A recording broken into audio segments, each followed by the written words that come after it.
Okay, so we are live. Welcome everyone. Welcome to the show. Gonna give about maybe 2 or 3 minutes just to let people get on. We have some wonderful material ready for you. And before we get going, I just want to let everyone know that you can go ahead and get you some water, get you a snack. All right. We won't be on too long, but we're definitely gonna make sure to give you your time's worth. So just want to let people come into the room, sharing this on Facebook right now.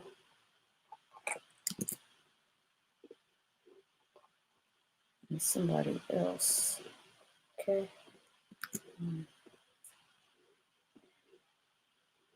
Okay. So I just want to make sure. Can everyone say something just so I can be sure I can hear you when and we're live? Shalom. Can you hear me? Perfect. Okay. Yes, I can. Tag, wie geht's? Okay. All right. Ja, ist das gut? Let me see. Okay. So. All right. So we have people coming in the room right now. It's just filling up. So what we're gonna do is I'm gonna go ahead and introduce the show. Why are we here? I know that you may come to my page and my channel and you say your YouTube channel is about business credit and self care for entrepreneurs. Why are you talking about Hebrew literacy? However, this falls underneath that topic of self care. Okay, because it's within the religion, the spirituality, that aspect of yourself that we all purpose to have and fulfill within ourselves. And I used to be a part of a community that went go by the name of Israelites or Hebrew Israelites, and I promoted a lot of miseducation or false information. And although I'm no longer a part of that community anymore, I still feel it my duty to come back and to say that I was wrong about things. And I think it's important for us all to take that approach in the things that we do. Also, I am tired of the scammers in the community. I'm tired of people getting scammed and people wasting their time thinking that they're actually being taught, right? I'm really tired of that. It becomes, this thing where you see it so much and it happens so much that you just kind of have to ask yourself, if I don't say something, and bring light into the situation, what will happen, right? So this is why I'm doing this show. Doing this show to promote these brothers who known by the Paradigm Crew, who are, literate, they're competent, they have put in the hours, the work, the time, the effort to be competent in the classical Hebrew. And it's time that we bring the real competence to the forefront and stop letting all these scammers get over on people producing books, writing books, doing 4-hour YouTube lectures, and they have no idea what they're talking about. They're just further, brainwashing people. And myself included, I was I was a part of that, right? So the show Dispelling Doctrines, Hebrew Literacy versus Translations. And the topics that we're going to talk about today are, first, we're going to talk about classical Hebrew versus the LaShawan, known as the A class vowel language or promotion of a language. Versus Yiddish. All right. This is something too, when you begin to promote literacy, people tend to have these ideas like, oh no, that's Yiddish. You shouldn't learn how to read, because that's Yiddish. And, then some other people say they were inspired and given a whole nother language and they just make up stuff. So, how do we see through all this murkiness, right? Well, we do it with competency. We do it with literacy. All right. And this is why, I've asked these brothers to come on to be a living witness, myself as well. I will be an example, and just to show you guys how we get this going, how this is done. And we're also going to speak about the name, right? How to pronounce the letters YHWH, as well. Some people say Yahweh, some people say Yahuwah, some people say Ahaya, right? people go into all these different names about what they should and shouldn't say, and then also the letters for Yahusha, YHWH, you know, Yeshua, Yahshua, all these different uh, titles or names, pronunciations that are out there because people are saying this is really how you read the language. This is really how you pronounce these letters, right? Let's just kill that with some competency. All right, let's just do that rather than, debate about these things that it's like debating whether 2 + 2 = 4 when you really know what's going on, right? So those are the topics that we'll cover today. And I also want to say disclaimer before we get started, before I introduce these wonderful brothers. Let me just say this. This show is not about attacking anybody's personal, religious, or spiritual beliefs. Whatever you choose to follow, whatever your path is, whatever your moral compass is, if it's helping you be a better person, wonderful. I'm not purposing to take away from that. Neither are these brothers here. All right. This is about us being able to actually do what we say we can do. A lot of people wear the garments. A lot of people do the worship. They do the feast days. They do all these things, but not that many people can actually read what it says, and that puts you into the category of being gullible for other people who say they can read it and really cannot. And it's time, rather than allowing the scammers to go rampant, that the people get the tools to be able to determine whether someone is able to do what they say they can do. And in this case, read the Hebrew language. It's just that simple, right? So again, be sure that please don't get in your feelings. This is not about trying to take away any moment of spiritual, whatever you experience with you and your deity and how that's y'all. That is you, and you have you. I respect that. That's totally fine. This is about whether you can read what this book says, and that's it. So, just wanted to put that disclaimer out there so that everyone can feel welcome. You can feel invited, right? And that you don't get in your feelings about nobody trying to take nothing away from you. So, let me go ahead and introduce the panel. I want to start with the brother JD. Please, if you don't mind, introducing yourself, just letting people know who you are, your name, and how you got into Hebrew very briefly, and then I'll move on to the next person. All right, Shalom. Not just playing. Shalom. Um, it started for me. I wanted to learn the language, the original language of the Hebrew text, in order to understand it. I was, like most people, just reading the English translation, but then you go into like the Hebrew a little bit, maybe like a Strong's Concordance or something like that, you know, and then you might see a little difference here and there compared to what was written in English. But I knew it had to be a lot more than that. So I linked up with Mitch maybe 9 years ago, 9 to 10 years ago, something like that. And I asked him, to tutor me, like the language, but I didn't know. So when I started, I didn't know it would have been so complex. There's so much that goes into the grammar. So you just can't throw A class everywhere, like A class vowels.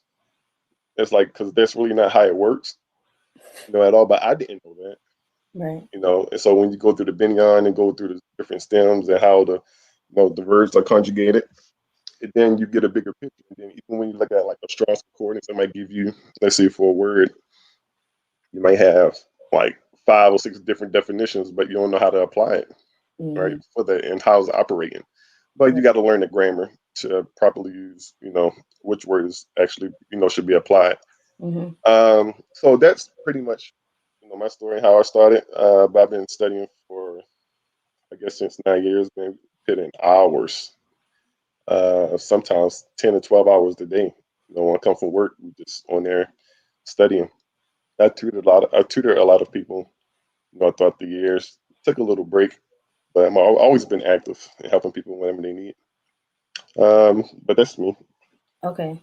Thank you very much for that. And just to quickly go to what you said, that is so funny that you say that because I remember reading like the Bible Hub or the Blue Letter Bible back in the day, and then you see, the verb or the root, and then you see all these different conjugations, right? And then people would just literally cherry pick whatever fit their Exactly. narrative, right? And it's like, when you really know the grammar, you're like, wait a minute, you can't do that. Like, it makes no sense. But And that's true though, because like because you'll do that, like you said, whatever fix you'll try to pick it, but it's because you really don't understand what's going on. And exactly, unfortunately, those types of texts or those like concordance or Bibles, I mean, it's- you should have some kind of understanding of how the grammar already works so you can understand what to pick, right? But if you just go ahead and choose something, if you just look up something, then you got these definitions. Like say you could just choose anything. You don't understand why I got all these different options, definitions to it. But exactly. yeah, Yeah. All right. So let's go to is it Ivan or Even? It's Ivan Fulani. Peace, y'all. I'm Ibn Fulani. Even. Uh, if you got Facebook, you can catch me on there with Ibn. Just type Ibn Fulani, IBN Fulani.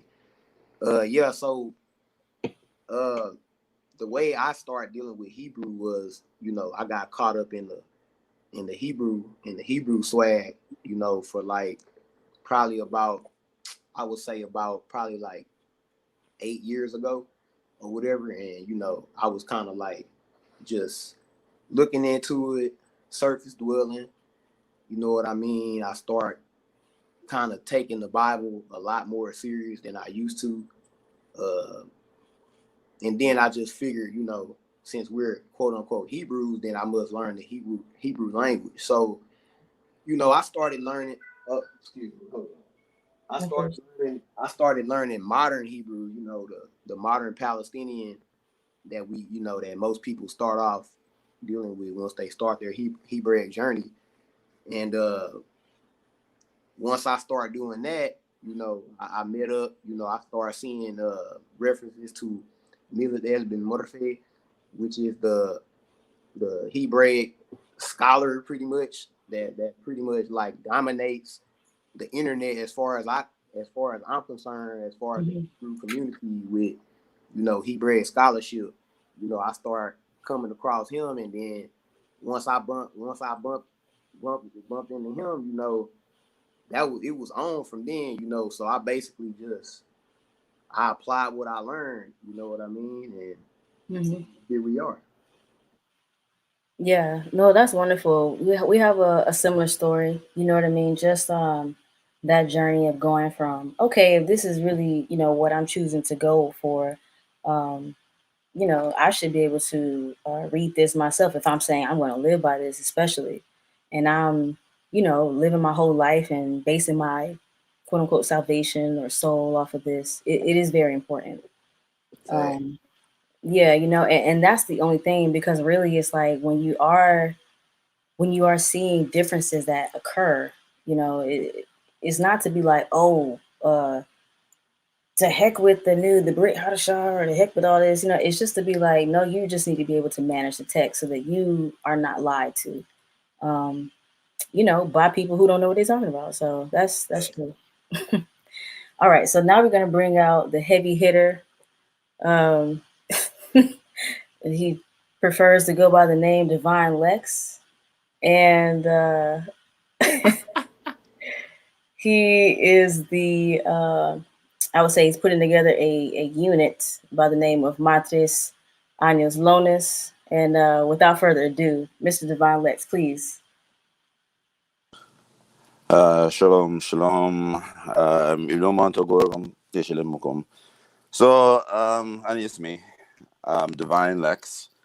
Um, yeah, I guess at this point, I've kind of been burned by the community, so it's no longer a secret that I'm an agent that's been inserted into the Black Identity Extremist Consortium known as the Hebrew Israelite Infrastructure to basically analyze their viability as it relates to national security implications.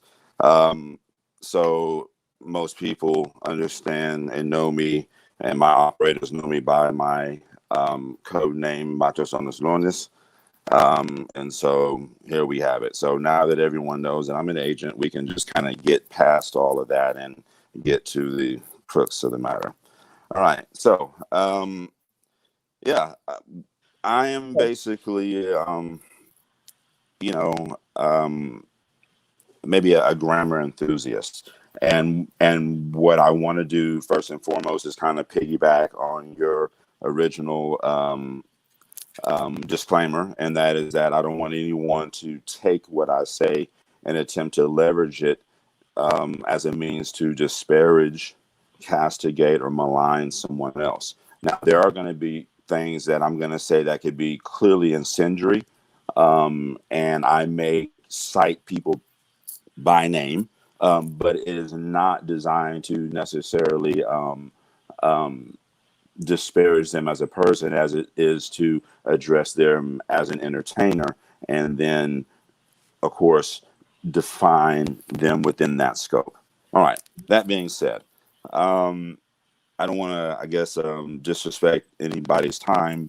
What we want to do is help people that or say that, hey, we want to be adherent to the Hebraic life. And like, well, what is the Hebraic life? The way to do things, right? And that kind of how it is. It's like someone walks up to you and they're like, hey, exalted, blessed, anointed, melanated goddess, do you know who you are?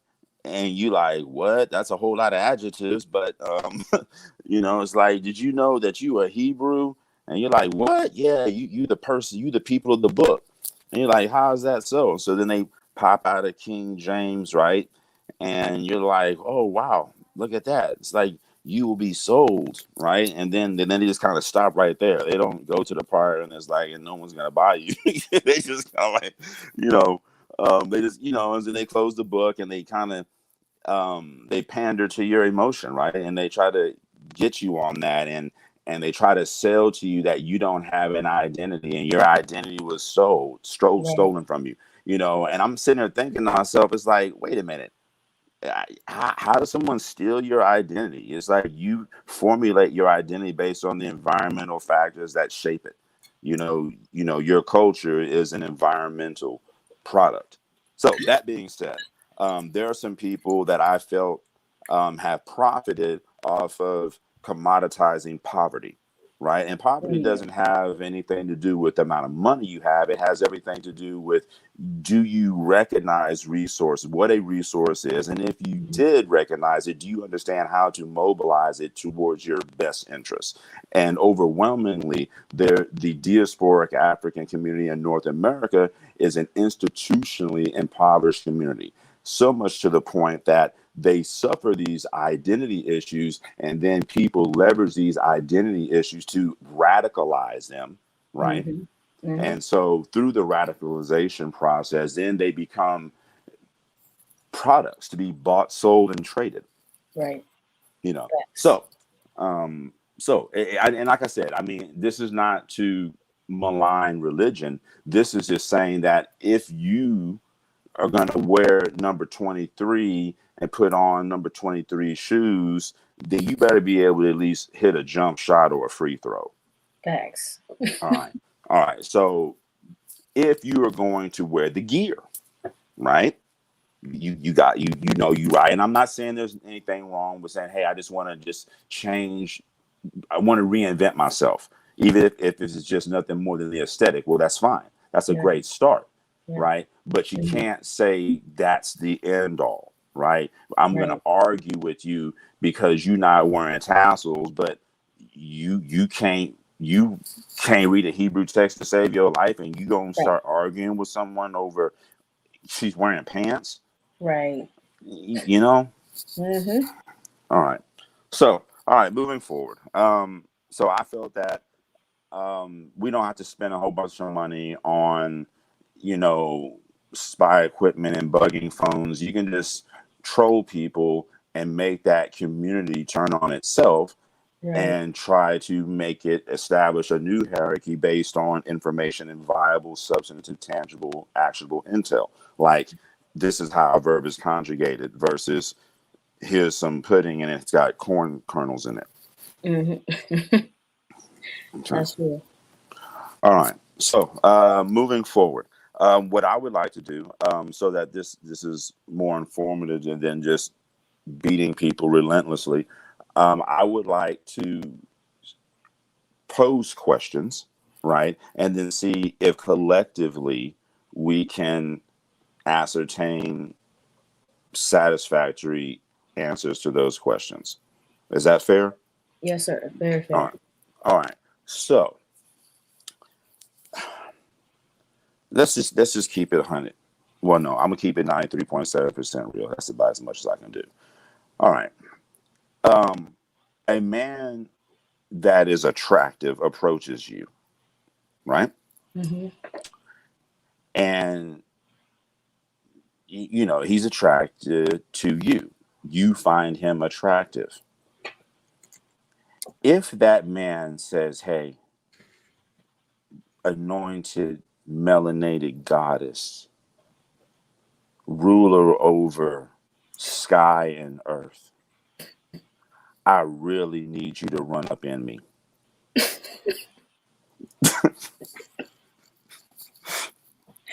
Yes, That's gonna like take you for a loop. Be honest, right? it is.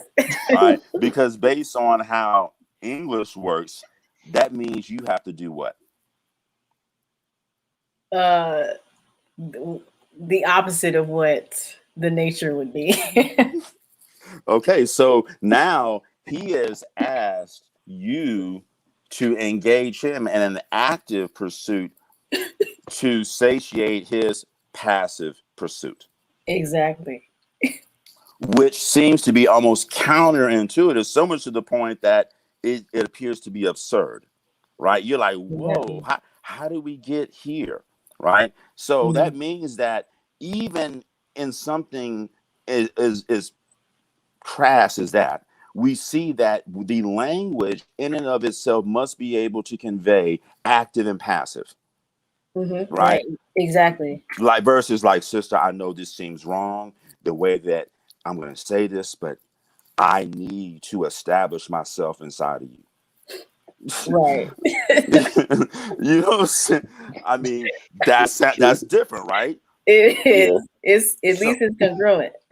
all right. So you feel one becomes more a Right. pursuit of an active, right, Mm-hmm. performance of the verb Right.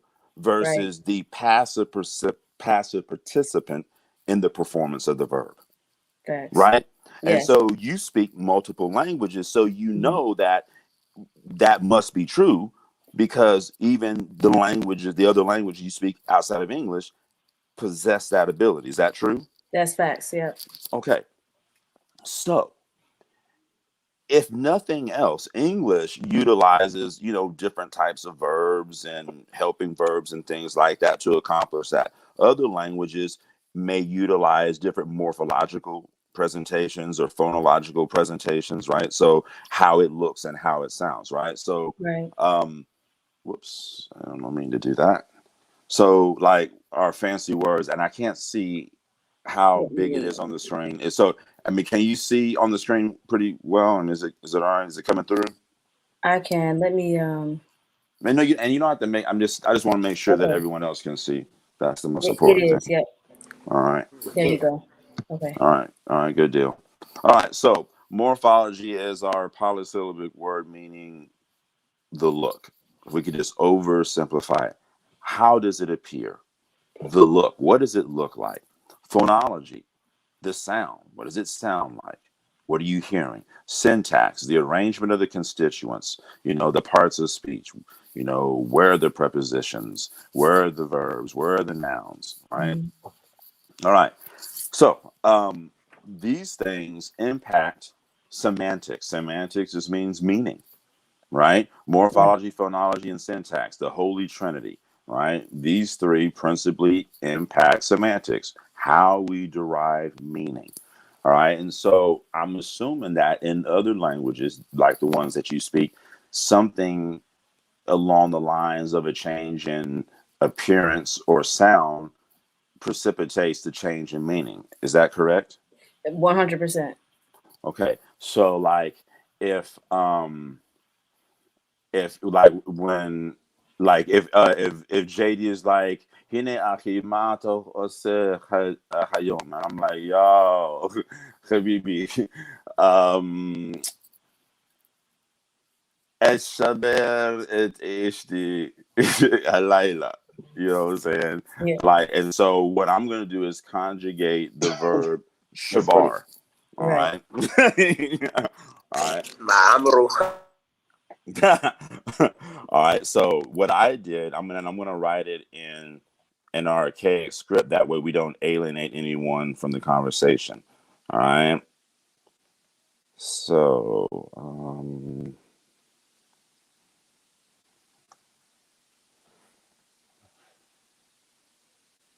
I hope I can still be heard.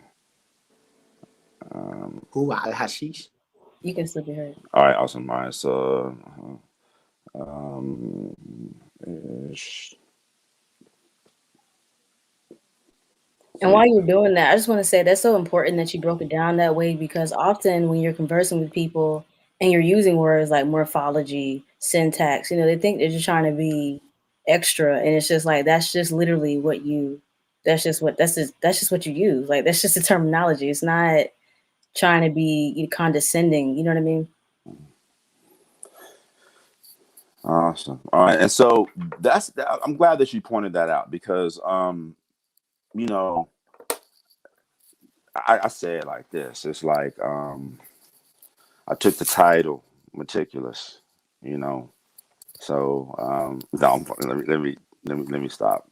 But seriously, laying all jokes aside, um, I take my time when I'm parsing. Took the title meticulous. Hit it thrice a night so wife can call me ridiculous. No, no. Oh, okay. All right, no. But don't let people woo you with a plethora of polysyllabic words and say, "Look, I'm smarter than you because I have access to the library." Right? Don't let people do that. Right? This is the age of information. Just like you can download twerk videos and TikTok and whatever young people are doing, you can Google words and increase your vocabulary and understand what people are saying. Don't let people talk over you, through you, around. You know what I'm saying? Make sure you understand, right? And there are reasons that we use certain words because it just makes it simpler, right? It just simplifies the whole process. So when you write an email to a professor and say, "Hey, I have a question concerning the morphological features of a third hey verb and the prefix conjugation and the causative active stem," you're going to have a substantive dialogue from moving forward, Right. right? Versus, "Hey, I got a question about this doodad and this doohickey right here that's over the whatchamacallit." Dude, Exactly. they're not even going to answer your email. And even if they do, they're like, "Oh my gosh, here's an enthusiast. I don't even know how to help them." Yeah. Okay. Exactly. That's true. All right. So earlier I said, "Eshaber et eshti," right? And so it's important that the vowels tell you everything. So homie is like, "Ma Toro Sechayo." I'm like, "What are you doing today?" It's like, "Shit, it could be me." You know, so this comes from the verb. Here's our triconsonantal root or shorish, right? So in Hebrew, the word for root is shoresh, shoresh, right? Shoresh. All right. In your field of study, it will most likely be referenced as a triconsonantal root. Okay. A triconsonantal root, which means that you have a root, a basic verb, okay, that is presented with three radicals, hence tri, meaning three, consonantal consisting of consonants, and it is the base meaning, a root. All right. So here's our triconsonantal root. All right. In the simple active shabar, it just means to break, right? But I said shabir, all right? So in the active intensive, it means to break off, shatter, right? So Destroy. mata. So the interrogative, right? Fancy word to interrogate. So an interrogative to ask a question. The interrogative ma ma what. All right, and notice that you heard that hey ma, And we know that is a consonantal hey and not matres lectiones. Matres lectiones, right? That hey and mah is a full consonant. And why did I say that? Is because our good fellow Zion Lex wanted to propose that Chochmah was a compound word consisting of Choch and the interrogative ma, right?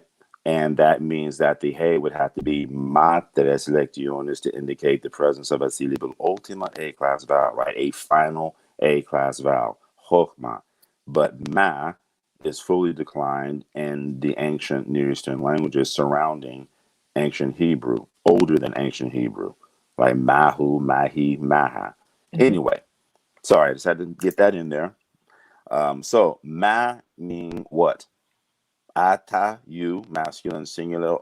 Ose, what are you doing? All right. Hayom, today.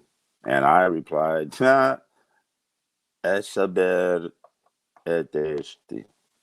All right. So based on that vowel or thematic vowel presentation, that means I'm breaking off my wife. All right. I use the D stem or active intensive or PL. All right. And you should have heard an A class vowel here. Evidence of gemination. Gemination is a fancy way of saying doubling. Eshaber. Here's our article of the accusative, meaning that whatever is to follow is going to be a definite direct object. So this is not YHWH or Jesus or Yeshua. I was just gonna say that. Okay, yeah. This is the article of the accused. I guess I could have written that so much better. That's horrendous writing. In any case. All right. So the article of the accusative or the direct object marker, which means that whatever's to follow is going to be a definite direct object. So HD. So this is going to be a feminine singular noun in construct with a first common singular pronominal possessive suffix. Man, that's a mouthful. Which means that this suffix, all right, referencing a pronoun and it's possessive. So first person means I, me, belongs to me. If I was saying you, right, it would be ka. So let's just say you're married and I'm like, Hine achoti ma atu osa hayom, right? You could say eshaber, right? Because this is a first person common. So you could say eshaber et baali. I'm breaking off my husband. So you could use the same construction, same binyan, same prefix conjugation, right? And we would just change this. Now, why is that important? Because if we change this vowel setting to a U class vowel and an A class vowel, if you had to guess a choti, what would you say? If you had to guess, if we had a U class vowel here. So, and when I say U class vowel, to you, what does U class vowel mean? What does a U class vowel sound like? Uh-oh, sis, you still there? Oh, I apologize. I was on mute. Okay. Okay, So, so you said, what does a U class vowel sound like to me? mm-hmm. Okay, so this is a perfect example, but I'll be honest with you guys. It's been a minute since I looked at this. However, U class vowel, less third than singular. In anything, in any language, what Oh, does it? Yeah, in okay. any language, what is Oh, a okay. U class Anyway, well, I vowel? was just looking at the Benjamin. Okay, so let's say it hablas. That's just in Spanish. Okay. So in English, what do U class vowels sound like? Were, you were, Okay. you Okay. are. All right. So we have long and short U class vowels. So we could have as in but Oh, and okay, yeah. I apologize. You said vowels. I apologize, guys. It's been a minute. oh no, you're good, you're good. And then a long U class vowel would be like ooh, as in shoe, right? Right. Boo, Okay, so if okay, all right, we're gonna ask the panel how many we got on the panel. We got at least 3 people or at least present, right? Mm-hmm. All right. So if we hear ooh ah, does that sound like someone is doing or being done?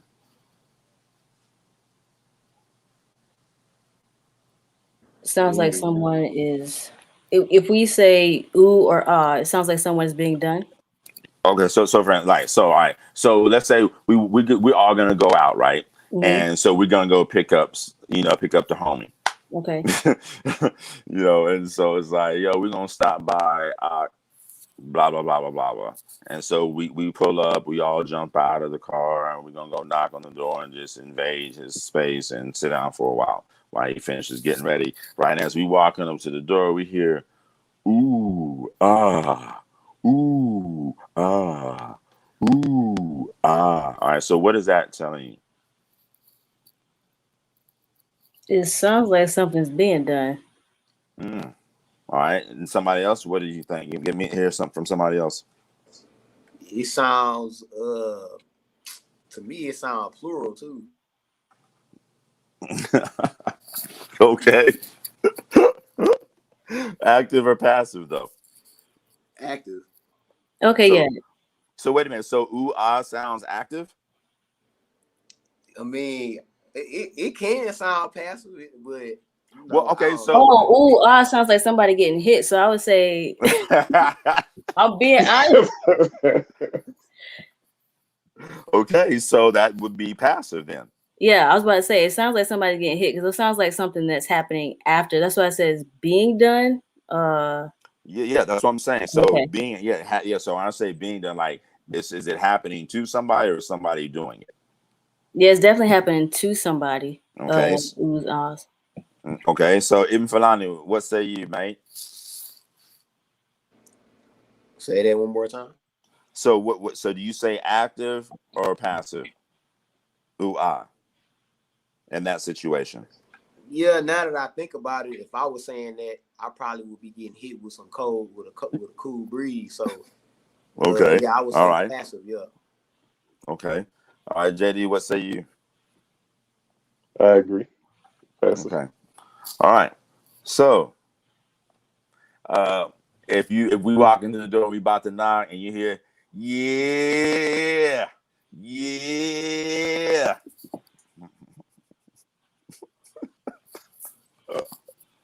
Oh, I'm sorry. All right, go ahead. What say you?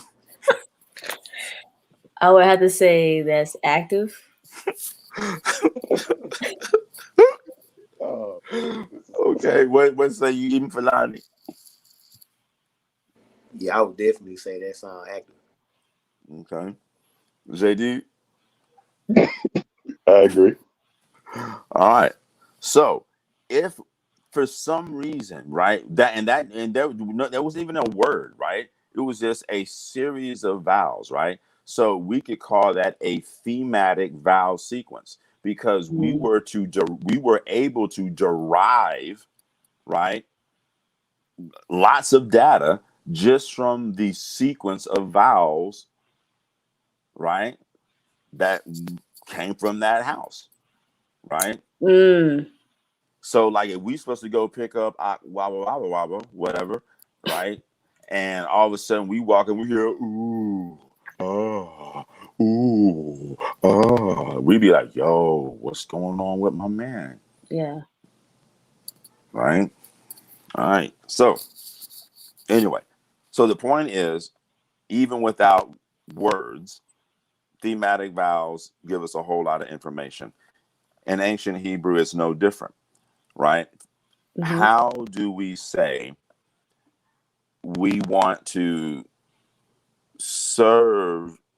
Yahweh wants to make you serve. How will we convey that with only, so many vowels? Or how do we say, you shall serve, you shall be made to serve, you shall be caused to serve, you served, you were loved. So How go ahead. I just want to say, just to bring it together, two things real quick. Well, first thing is, do you guys see his method of teaching and how it makes sense? Like, I'm really glad we had to do those exercises because, it just shows like this is, first off, this is live, it's real, and this is how, this is how he teaches. The second thing is all the data that we were able to grab from the vowels once, I realized we were talking about the vowels. All the data we were able to grab from the vowels, as he says, is going to matter later because it's going to be very important when you get into what's actually being happy. When you get down to breaking down the data. So I just wanted to say that just to keep people. Yeah. All right. So as it relates to what you might have heard from the LaShawan Kaddish and people saying that if it has vowels, then it's not the ancient Hebrew. Ancient Hebrew, is attested as early as the 10th century BCE.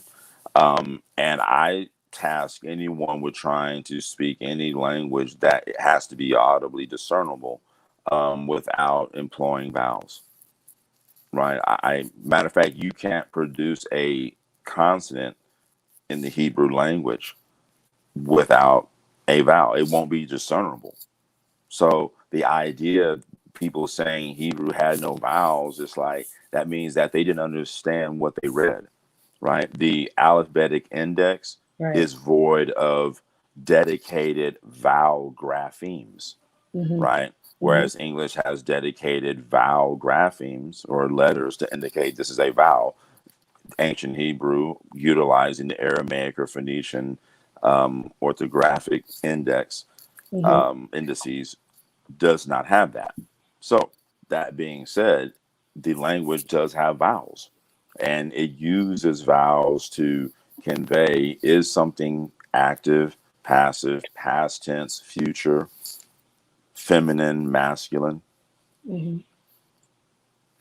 So what are some of the questions that the people would ask, that they pose, or things that they say, things that you've heard As far as as it relates to the LaShawan? Because oh I mean, obviously we could talk ad nauseum. I've heard that, there weren't certain vowels, like there weren't certain pronunciations. So you didn't have a W, you didn't have E, basically, you know what I mean? Especially in the LaShawan, I believe everything is just ah or a. Interesting. So, you know, I I was showing the prayer book earlier, and it's important because let's see, how can I get this to where you can see it? Yeah, I got to show the prayer book. So the Hebrew Israelite infrastructure,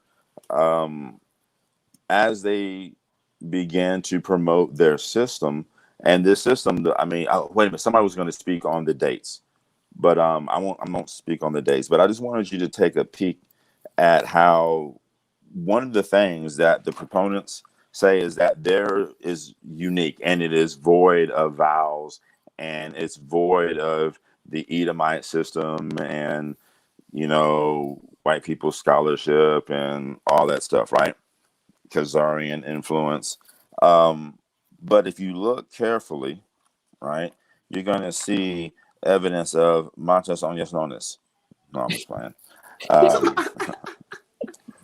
Um, no, you land on jokes aside. No, you're going to see evidence of matres lectiones. All right. So let's talk about this. How do we end up with matres lectiones in a Hebrew Israelite prayer book? All right. So notice this is called present tense, right? Mm-hmm. All right, and it's kind of small on my screen, but I just have to make sure I'm pointing to the right thing. They're going to utilize shamar as watching. I'm not sure why they elected, unless they mean like watching, like guarding or something like that. But in any case, shamar in the simple active means to keep. All right. All right, so here they have I am, and they have A class vowel, so ane, and then they have A class vowel, and they call this um an anya, I guess. Shawarma. Can y'all see that? Mm-hmm. All right. Anyway, anya shawarma. All right. Now this is why this is big, and I'm sorry, I'm really trying to see this, and I'm in an awkward position trying to read this for the camera, right? All right. Do you see this right here? This Yeah. grapheme? Mm-hmm. That's the wolf. So here's your shin, here's your wool, here's your mem, here's your raw. So for those that are not familiar with this archaic script, your sha, your wool, your ma, your raw. And they call this or articulate this as shawarma. So that means that your first syllable shin carries an A class vowel. The wool is carrying an A class vowel, right? And the mem is carrying the A class vowel. But what they didn't understand when they tried to incorporate other people's systems and call it their own, this woe actually indicates the presence of the O class vowel, which is consistent with the masculine singular active participle from the G stem or the call simple active. So like if I'm like ani cholech lisifria lilmod, I'm going to the library to study, or I need all of that. Cholech, lomed, shomer. So here, this is their call or simple active. All right, and this is important, right? This Mm-hmm. means that they incorporated, right, the biblical Hebrew system that they reject, right? The system, I mean, think about this, right?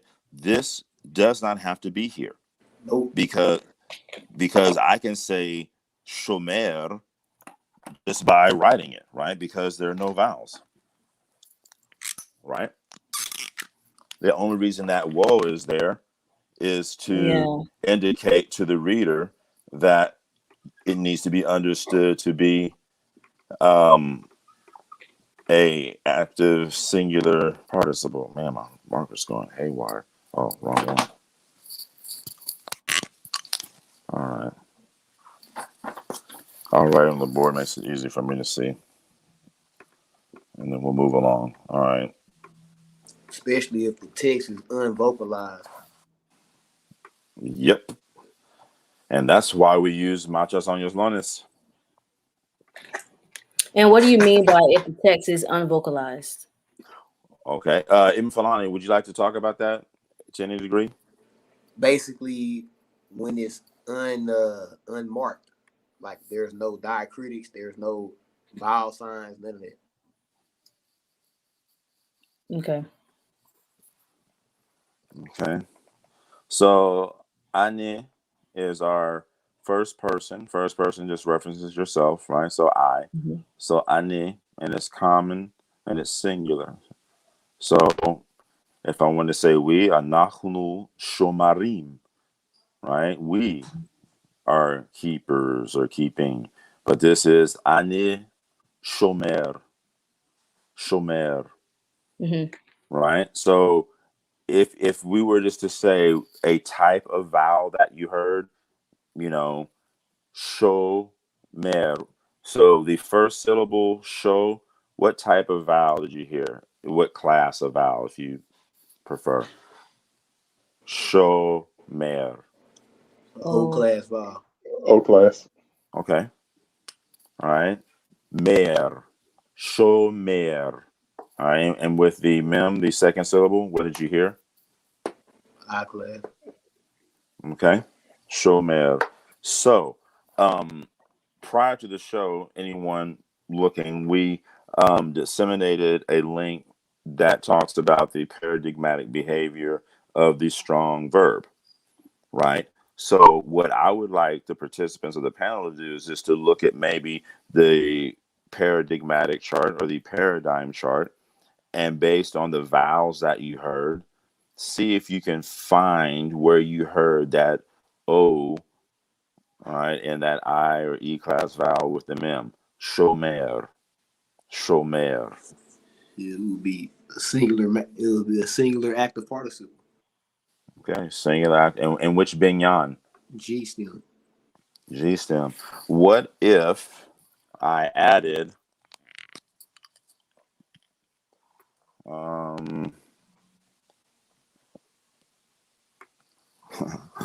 little tiny mem? What if I said meshamer, meshamer, ani meshamer, meshamer, meshamer, ani meshamer, ani meshamer. So what would that be?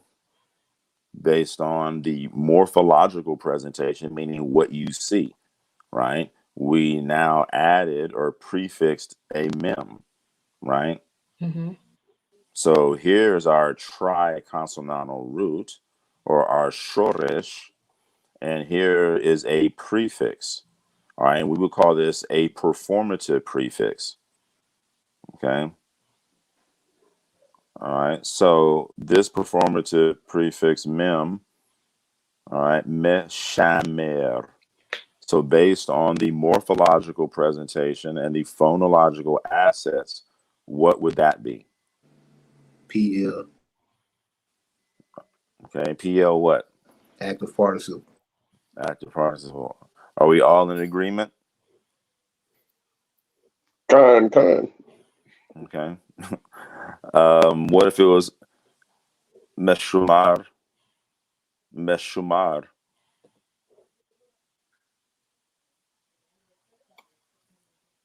Meshumar.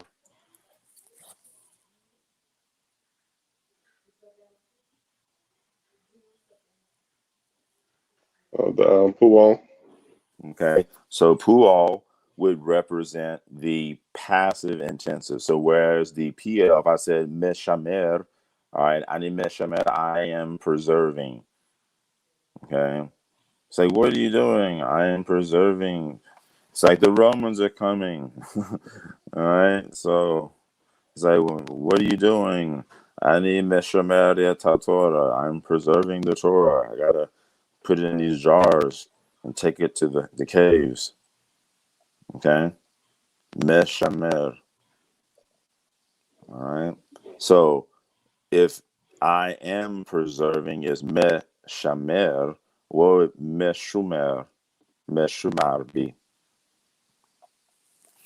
I need Meshumar. Pual. Mm-hmm. And how is there? How could we render it potentially? I need Meshumar. If it's pual, if pual is pual active or passive? Oh, it's passive. Okay, so and if Meshamer is the active, I am preserving. What would Meshumar be? Like I'm being preserved. Okay, so we were able to ascertain that with the absence of diacritics, right? Because you could hear me, Yep. right? But if all you have on a piece of pottery is an aleph, a nun, a yod, a mem, a shin, a mem, a resh, well, there are limitations, right? Based on these features. Um, it's obviously not going to be a hit pile, you know, you know. But the point is, the diacritics help. Mm-hmm. All right. And so if you have no Nikodot or diacritics, then you have to be able to utilize knowledge of the grammar to figure out what are the possibilities. And so basically just for everybody watching, because I do have some people who have, they have very little understanding of it. So basically the absence or presence of certain verbs allows you to be able to determine what parts of speech, you're speaking in and who as well. Absolutely. So when you made that example of the ooh and ah and the ye, it allows us to be able to say, okay, well, when you hear certain vowels, you're able to say, oh, okay, this parts of speech goes with this. This is how I can ascertain what's being said and you know, and who is being directed at and who's doing the speaking, what's going on based on these vowels that I'm hearing. Absolutely. Okay. Absolutely. And Like if if you, yeah, go go ahead. ahead. Go ahead. No, it's just so much so that when I'm greeting you, I say Mashlumik. Right. You know, how are you? Versus when I'm speaking to Ibn Fulani, I'm like Mhm. Mashlumcha. Right. And if I'm speaking to JD and Ibn Fulani, Mashluchem. You Right. know, so Right. Just wanted to make that very, you know, pretty clear because for those who, regardless of the script that's being used, you know, whether it looks like the script of the modern Hebrew that you may be used to seeing, or oh, what. sorry, I Well, could have no, written. well, I mean, we have a mixed audience, so it's fine. However, it's just, you know, oftentimes people use the fact that, oh, it's written like this to determine that this is a different language, and it's not. Mm. Um, it's just different. It's just a different script, and it's important. So go ahead. No, I'm just pointing. Orthography. I'm just showing the word for what you're explaining. Orthography. Hmm. Right. So that, you know, people understand that regardless of what the script is, this is how you're able to determine what someone's saying. So earlier, I was thinking of conjugations. I'm doing a little bit in the back office here to make sure everybody's seeing everything. But earlier, when I gave the Spanish word and I said hablas, I was thinking of a you conjugation. So basically, in Spanish, if I were to say I talk or I speak, I would say hablo, yo hablo, right? I would say I speak. If I want to say you speak, I would say tú hablas, right? So it's just when someone says tú hablas, I know what's going on. Someone say, you know, hablamos, we're talking. I know what's being said. I know how many people and I know who is being directed to. So it's just that same template that we were talking about earlier when it comes to Hebrew. You know, it's just obviously things are different because of the language, but we're still working on a set of being like, okay, when I hear this vowel combination with this, I know I'm talking about these are many people and this is happening, you know. I mean, we have so many sharp people on the line right now. I mean, I don't want to like just dominate the conversation. I mean, it's just that's the bottom line. I feel Mm-hmm. terrible that people have bought into the idea that ancient Hebrew is void of enough complexity to adequately convey if something is being done to someone or they are the active performer of the action, you know? Mm-hmm. Mm-hmm. And it's like these are really intelligent people, right? Mm-hmm. I mean, obviously, because all you know, everyone that I've had the honor to come in contact with are brilliant, Mm-hmm. you know, but they've come in contact with people that's told them and tried to sell them on the idea that oh, it all had A class vowels. And does anybody else want to explain how they came to that conclusion? Because I didn't want to like step on anyone's toes, like as it relates to their presentation. Oh So no, Because I mean, how it came I into mean, being, how the LaShawan came into being. yeah, I mean, you're good. You can go ahead and keep all going. right, We can so chime they in. were looking at a Strong's Concordance, right? And the Strong's Concordance lists the verb root by the simple active third masculine singular preterite or past tense, completed action, right? So Mm-hmm. the fancy word, the phonological assets, right? Meaning the sound pieces or things that belong to the verb root and the simple active third person, meaning someone not in the room, right? Masculine, singular one is a class vowel, a class vowel. So in the case of shamar, right, shemem resh, if we wanted to say he kept, it would be shamar, he kept. Shamar Moshe et HaTorah, right? Moses kept the Torah. But if we wanted to say he preserved the Torah, we would have to say shimer, Mm-hmm. Shimer Moshe et HaTorah. Moshe preserved the Torah. So what Right. happened when they looked at the Strong's Concordance and saw all the A class vowels? They're like, yeah, ancient Hebrew is nothing but A class vowels. Mm. And that's because they didn't understand conjugations and they just didn't understand the language. So Exactly. they just went with what appeared to be correct. Yeah. So even the fact that they call it the LaShawan, right, as opposed to LaShawan, right, right. So that means they don't understand Machos Lones, from, you know, no, anyway, no, let me Yeah. not say that because they'll think that it's called that. Okay, Matres Lectiones, and it is a system whereby select graphemes are appropriated to indicate certain classes of vowels. So that's a fancy way of saying that within the Hebrew alphabetic index, there are certain graphemes, or what you would call letters, Mm-hmm. right, that are going to be utilized to indicate certain classes of vowels. So Right. that when you are looking at an unvocalized text like the prayer book, the Hebrew Israelite prayer book, the presence of that woe was designed to let the reader know this is an G stem active participle, right? And so when Right. you looked at the paradigmatic chart, you were able to see definitively that the active participle, whoops, I guess I dropped the page. All right, there we go. That the active participle had an O class vowel in Mm-hmm. root radical 1. So here it is indicated by the presence of the woe. But we were able to do the same thing just by saying shomer. We didn't have to write a woe. So this means that they employed matres lectiones, right? Utilize this woe, which is the Edomite way, right? And let me just say this real quick before we go to our next topic really quickly. So there was a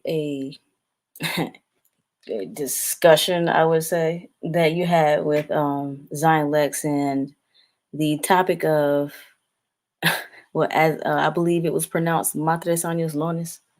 However, a lot of people don't understand why this quote unquote Latin word is used in Hebrew. And so, this is something that you learn. Is one of the first things you learn when learning Hebrew, when learning the grammar, when learning the language. Can you very just briefly tell us what Matres Lecciones is? Okay. So again, because ancient Hebrew utilizes a consonantal index, meaning that it's the way that it conveys its sound, its phonemic values consist of consonants. Mm-hmm. And when you are looking at a text that is void of any diacritics, meaning additional notation, you have to know the language well enough to be able to ascertain immediately as to whether or not it's passive or active, simple or intensive, right? Because there are Mm-hmm. no diacritics. Is mem, shem, mem, resh, pual, or pl? How do you know if Right. I'm not saying it? So Mm-hmm. that meant that they had to utilize come up with a system whereby select graphics, meaning that they can't just use all of them. So they Mm-hmm. like, okay, we'll use the woe to indicate the presence of the U class vowel. We'll Right. use the yo to indicate the presence of the I class vowel. We can utilize the hey at the end to indicate the presence of the A class vowel in the final syllable, right? Mm-hmm. So Right. that system is referenced with a Latin term called matres lectiones. Right. Matres lectiones. And you learn this like within your fourth day. First day is syllabus day, second day, test on the alphabet, third day, test on the vowels, fourth day, test on the call paradigm, fifth day, you're learning about matres lectiones. Right. It's imperative in order for you to understand. Yeah. So let's go into our next topic, which is how to pronounce the letters. I forgive me for Yahshua's or Yahusha or Yahweh's spelling. I just did it as much as I could. So how do you pronounce this YHWH slash YHSHA, guys? How do we pronounce this?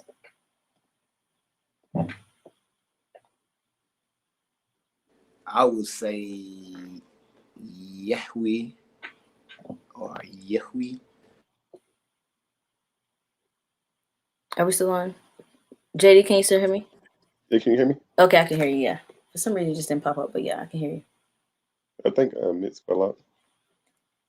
Yeah, I'm waiting for him to get back in. Yeah, as far as let's say like I would say Yahweh. Okay. So I agree with even with that. That would be more like you would have to understand, look at the paradigm chart, Mm-hmm. but that would be like a Hifil imperfect third masculine singular conjugation. So that was basically means like it shall cause to exist. That's Okay. that's pretty. Hold on. Go ahead.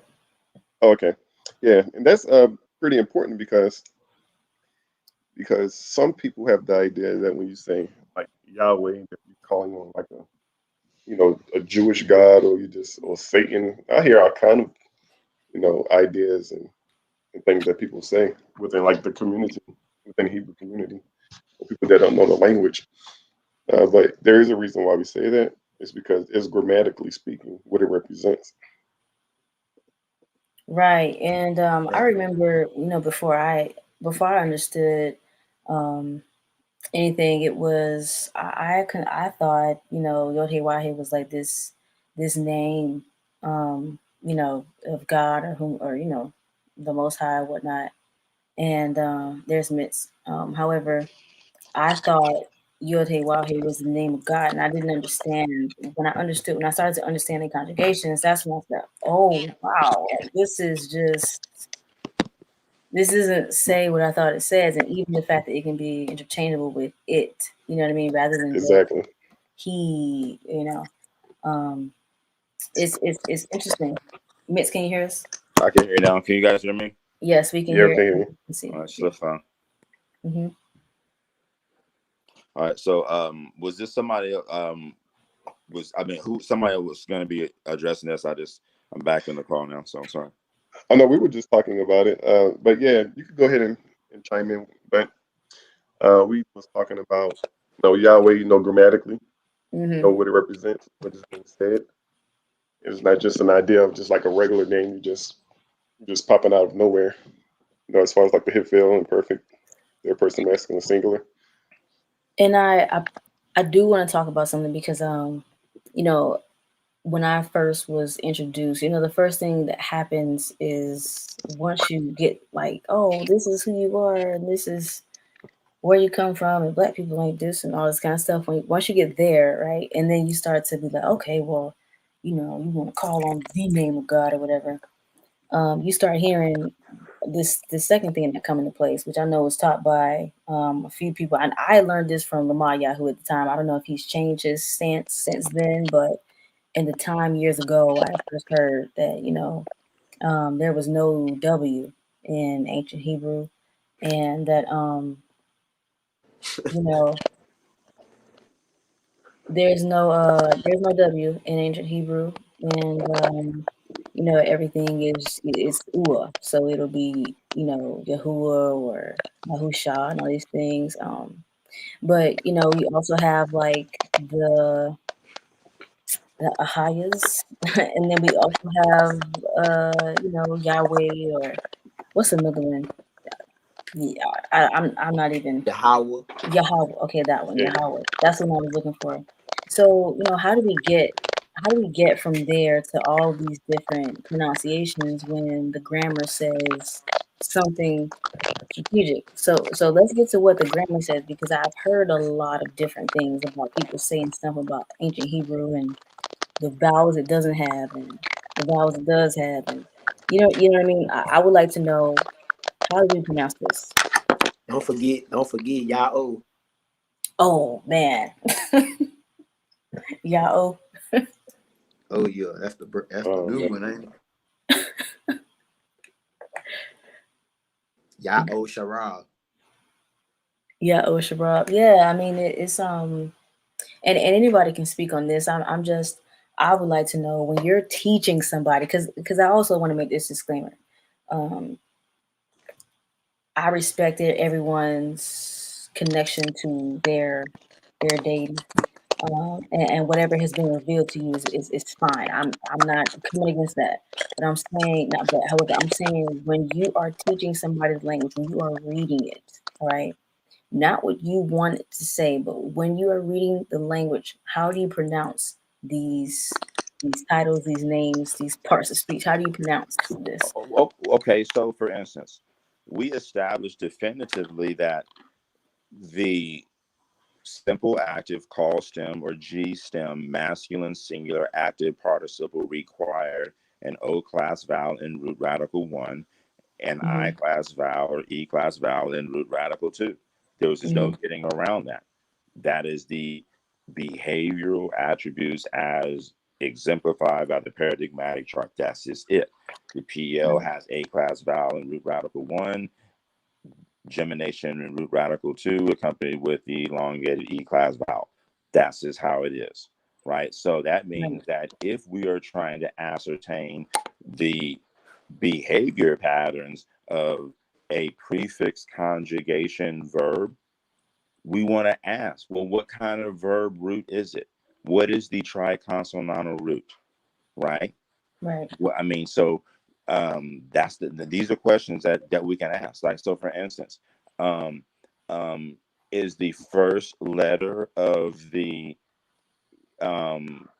name a yod, a tau, a noon, or an aleph?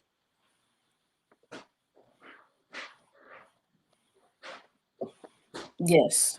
Okay, and what letter is it? Yod. It's a yod. So if we had to go out on a limb and we had a yod and then we had three letters following it, I would probably be inclined to say it could be possibly a prefix conjugation of some verb, right? I mean, that's not a long stretch, Right. right? But Mm-hmm. let's do a bit more investigation. Okay, so if the yod, if we propose, is going to be a prefix, anybody on the panel, what would the hey be? The first hey. Where we at? So it represents what? I mean, is it a suffix, infix, prefix, a part of the root? And What? you Part of the talking root. about yo hey wo hey? Yes. Yeah, that would be the first root radical. Okay. So the first hey represents the first root radical, and we're gonna get a punchline in here in a minute. So get ready on the drum kick and snare. All right. And so the woe would be what radical? Second. What radical would the woe be? Woe would be second root radical. Second root radical, right? And generally we're dealing with a triconsonantal root. So we've accounted for root radical 1, which is the hey, root radical 2, which is the woe. And so what's coming after the woe? What is that going to be? Third root radical hey. Third root radical. So that means this is a third hey verb. But the question is, why are we calling the third hey verb if there are only two heys?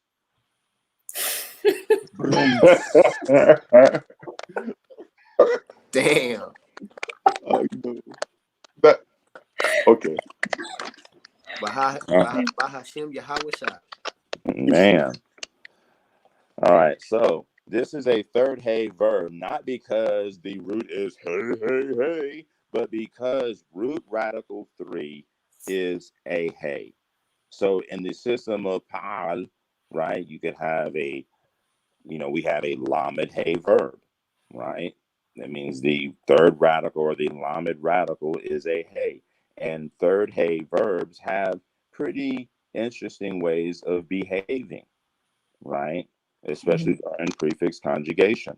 So if we wanted to ascertain, right, the phonological assets for a third hey verb, we should probably reference the paradigmatic behavior of a third hey verb, right? So for instance, Right. everyone with whom I've ever worked, they will tell you, they come in and like, I just want to know the creator's name. How do I say it? I'm like, dude, listen, uh, carry the water up the stairs, carry the water down the stairs a few thousand times, and by the time you're done, you'll know how to say it. And they'll tell you, I never told them. They had to know the grammar well enough to figure it out. So that being said, the question is, this is a third hey verb, right? What are the features of a third hey verb that is in prefix conjugation, right? That's a legitimate question. People that are listening either now or later should ask these critical questions, especially if you work with people like Zion Legs or that other guy that came up with the Thundercat system. It is what it is. The question right now is, what is the behavior of a third hey verb in prefix conjugation? So I have a question. For the Hebrew Israelites, would you say their God is a passive God or an active God? Is he, what is he responsible or she responsible for doing? According to the pronunciation, I would say passive. Okay. All right. Yahweh. All right. So we have some limitations, right? So based on what people say, the God is responsible for doing. So is the God responsible for doing anything that we can think of? Anybody? Yeah, creating everything. Okay. So if it is a God that is responsible for actively doing things, is this God the creator God, or is it a God that has been created according to the textual tradition, or not even the textual tradition, according to the systematic theology of the Hebrew Israelites? I would say it was, wait a minute. I would say he was created. According to the Israelites, I would say that it did the creating. The way it's pronounced. Yeah. The way it's pronounced, I would say No. But I'm saying according to the systematic theology, not the vocalization. I'm saying the theology, their system. Yeah. Is their creator a God of doing, or is it the creator God, or is it a created God? It's a it's creator the God. creator. Okay.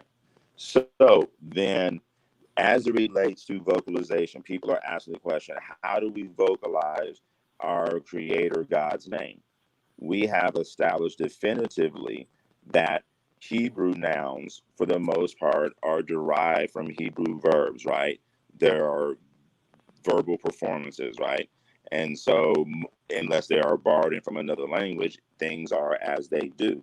So, if you have a prefix conjugation that is kind of exemplifying the renown of the deity, and we look at the verb root and the potential implications, is the God being brought into existence, or is the God the impetus for things being brought into existence?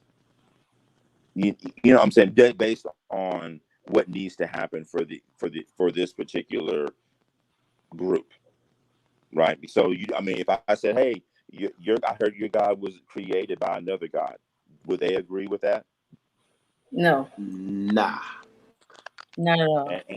And so, sis, 6 years ago, would you have agreed with that if I said, hey, your God was created by another God? Nope. Okay. I wouldn't have. I'd been like, what? Nah, you don't understand. Something ain't right. You ain't got the spirit or something. All right. All right. So, based on the system, that's not even within the realm of possibility. So that means that now we have to look at what are the realms of possibility concerning vocalization. Because if the God is the God of action, the passive vocalizations cannot be attributed to your God, Mm-hmm. right? There are Right. inherent limitations, right? So we can't say, oh, Yahuwah, because that vocalization carries some passive implications, right? So we don't want to be calling your God within the Pual stem, right? Or Hopal, so there are going to be some limitations. So when I say Pual, that's the passive intensive. Hopal would be the causative passive. So I guess people need to see things, right? Mm-hmm. Some visualization. All right, I was trying to charge the device a bit. All right, let's get some something visual here. Hold on one second. Wait, see, that's why you guys need whiteboards, okay? You guys should be able to whiteboard this right now and just write it out. I should be able to say, hey, Oh, I write this got a down. whiteboard. I know. Say Right? what? I got a whiteboard. Okay, yeah, write it down. Write down some letters for me, and then you could show it on your camera, and then we could just talk it through. I have to invest in one. Vocalize it for me.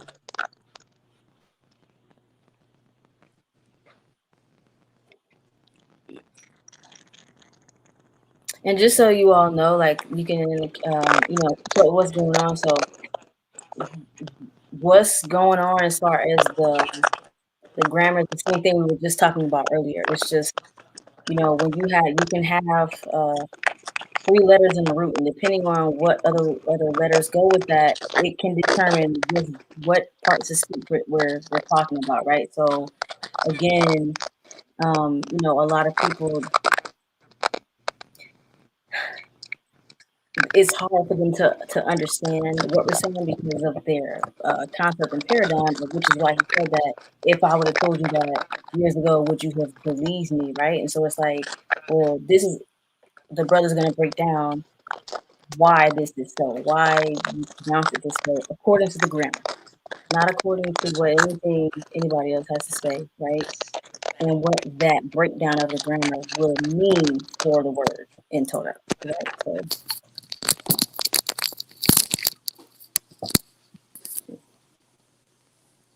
One thing I would like to say to the people that as soon as they see any form of Hebrew morphologically, that in order to be able to identify Yiddish, one must first be able to navigate the graphemic index of biblical Hebrew and be able to, sound these words out and have a small lexicology of the language in order to, differentiate what's biblical Hebrew and what's Yiddish. so basically, you can't just say something is something if you don't understand how it works in the first place. Yeah, if you don't know, that's just like, you speak Spanish or you know Spanish as a second language. Mm-hmm. Okay, when you see a Spanish word, I mean, English and Spanish, they they occupy the same script. Mm-hmm. Okay, if you see a word in Spanish, you know that it's not an English word. You know what I Facts. mean? Because you have somewhat of a lexicon of vocabulary in both languages. Yep. You know what I mean? So in order to be able to make that claim with any confidence, one must at least have that basic understanding of Hebrew. Right. It's like if I see something written in Spanish and I'm like, no, that's not English, that's Spanish. It's like, well, I speak, read, and write the language. I should be able to know if it's Spanish or not, right? But you got people who out here who can't do that and barely in But the language. see, Oh, go ahead. you speaking that Yiddish Spanish. See, like for instance, if I said "Danda hasta Albania," what does Yeah, that right. mean? Danda hasta Albania. Yeah. Well, I See, would kind of be like, okay, you're trying to know where the bathroom is, but like I would really yeah. be like, what are you speaking? Like, it's not, That's that ancient Espanol. yeah. Nowhere. So you Right. got too many vowels in your language, so it's not the original Spanish. So that's how you know it's not the original Spanish, because you got way Yeah, too many vowels in there. You talking it's about not donde primitive. está el baño? Hablas versus hablo. Come on, man. All them vowels, man. You tripping. That ain't the real Spanish. That's the white Exactly. people's Spanish, even though Spain is in Europe. Oh man. And that's exactly how people sound. They don't understand. Like it's just like saying I was, you were. He is, she is. Like it's the same type of template. But go ahead. So, Infalani, you got your board up ready? Or Oh who was yeah, getting their board up? You ready? Or was yeah. it I got JD? Who the got it? board up. Yeah, I got it up. Okay. Hold All right. on, So I'm I'm about I'm to gonna, pull I'm it. gonna pull mine down then. And so I just wrote mine in the ancient script because I ain't with that Yiddish. All right. I'm pulling mine out.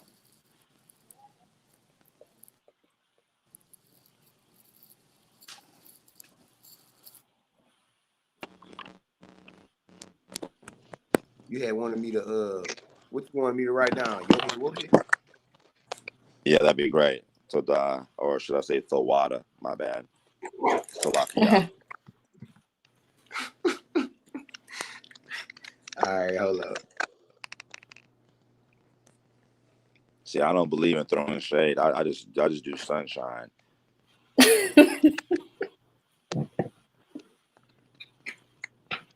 So ancient Hebrew principally is going to be written from right to left, top to bottom.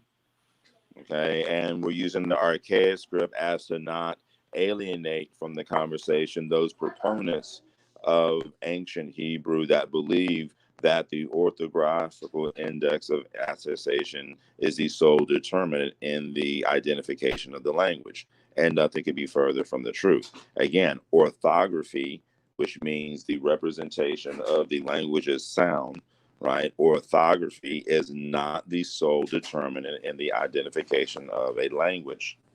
Okay. And so when you have people that are telling you if it utilizes Aramaic block script is Yiddish, they're wrong. Okay. All right. So we have our yod, hey, and a wo, hey. So we have a prefix conjugation of the verb root, hey, wo, hey. And so for those people that were like, we choose to say Yahuwah, right? And however we inherited, it's all good. You know, we generally inherit things because, you know, we think it's a good idea, and we usually bequeath things to people because we think it's suitable for them to have. So no harm, no Right. foul. All Right. right. That being said, um, we are going to have to decide as a consortium, is our deity going to be a god of action, or is it going to be a god of, you know, passivity? I mean, I don't know. What is our God going to be? Active God, creating God, or a created God? Apex God or lower God? And we're getting this from the grammar and how the conjugation to the name is correct. Absolutely, because Yeah. right now we just want to make sure we meet the needs of the people. Is Mm-hmm. our God going to be a chief God or an under God? Right. So what do we want? Chief God Well, or under God? Chief We God. want chief. All right, creator God or created God? Creator God. Okay, so that means that within the scope of conjugation, we have what we call, write this down, people, this is important, simple active. An example of a simple active conjugation in English would be like ahabti, I loved, akalti, I ate. Um, yeah, simple, right? Halakti, I walked, all right? Um, Simple passive, an example would be like niskor, I was remembered, nishmar, or not, I wouldn't, so niskarti, all right? Niskarti, I was remembered, um, nishmarti, I was kept, okay? That would be simple passive. So then we have active intensive, we have passive intensive. So like you smashed versus it was smashed. You smashed versus you were smashed. Um, those are your intensive. You have causative. You caused an accident versus you were caused to have an accident. And the intensive reflexive, you did it to yourself. Right? You shall Right. sell yourselves. Right. Right. All right. So we can eliminate from our God's name conjugations that are passive, right? So simple passive is out of here. So Nepal, if you're looking at the Binyan chart, Nepal is out of here. Nepal is responsible for simple passive and simple reflexive, right? We know it's not going to be called simple active because Yihye is the simple active. Like lo Yihye laka Elohim acharim al panai, so there shall not be for you. So we know Yihye is the call simple active, so we're not going to even have to deal with the call. So simple active and simple passive is gone. We already know that our God is the God of creation. So It is not a created God. So pual, or the passive intensive, is out. So passive sounds or passive thematic vowels are out. Pual, ah, can't work, because we have a created God, not a created God. All right. Then we have our causatives, active causative. Remember, it can't be passive. So we can't have a causative passive thematic vowel. So, but causative active is a possibility, and active intensive is a possibility. However, intensive reflexive, where you mean the subject is also the recipient of the action, is not a possibility, because hit pael requires a hit performative prefix. And notice that we don't have enough letters for that. Right. All right. So, and I know I said that really quickly, but nevertheless, we can eliminate call, nifal, pual, hufal, and hit pael. So now Okay. we're just left with PL and hifil. All right. The if you were going to say Yahuwah, right? They're like, well, we still want to say Yahuwah, and why can't we have that? Right. Can someone break down the syllables of Yahuwah?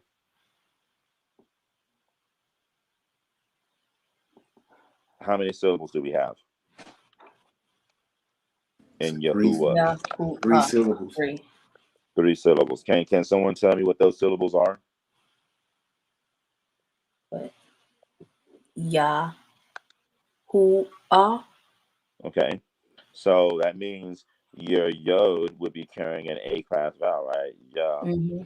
Your hey has to carry the U class vowel. Is that correct? Mm-hmm. And so that means the woe has to be representing the matre Listen, lectionis for the U class vowel. Is that correct? Right. So now the woe is gone. So where are we going to get the A class vowel for the ah?